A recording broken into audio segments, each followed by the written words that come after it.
Aha m bụ Marian Adoga. Inene n'aha Nnaza, abụkwa m nwa Anambra, nwa afọ Anambra, ebe a ka nsi wee bịa. Mana n'ezie n'ihe dị n'enu di, njebezie n'Ofeke North, ba na-akpọ Benue State, ebe a ka di m si. Aka nji na-aza Marian Adoga. Agụrụ m akwụkwọ na Anambra State na Queen School Enugu dị na Anambra State. Mesakwanụ jee University m na Benin. Wee si ebe ahụ wee gụrụ wee gakwa ọzọ na University of Lagos ebe mere masters. Mmesizie nke ahụ. Nchere ije gụọ ka a na-akpọ PhD. Nwesị ka m gbaa break ka njekwanụ je lụkwanụ di.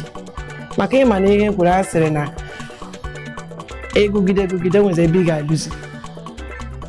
Enwezi ike ị ga-alụta nwezi di.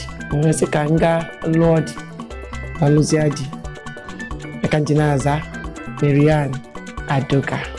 Ọ ga-enọ n'ụlọ akwụkwọ na nke a na-akpọ nnukwu ụlọ akwụkwọ na nke a na-akpọ University. Amega m ihe a na-akpọ model.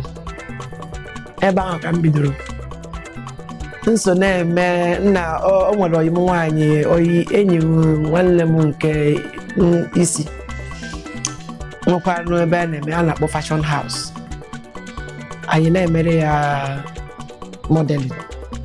Ebe a ka m bidoziri n'oge aka nọ na nnukwu ụlọ akwụkwọ na University of Benin. Na-emezi obidozie na-emezi m banyezie school na-emezi na-emecharụzi ọdụzi amụma senior banyezie n'ụzie dị mmelụzie gabazie. Ndị na-enele m ugbu a, aha m bụ Marian Adoga Mrs.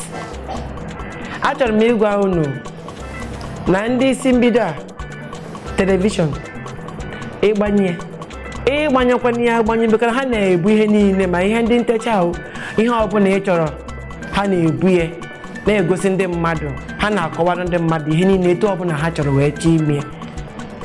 Ndị isi mbido telivishọn ọkwa ebe a ka ha nọ. Daalụnụ.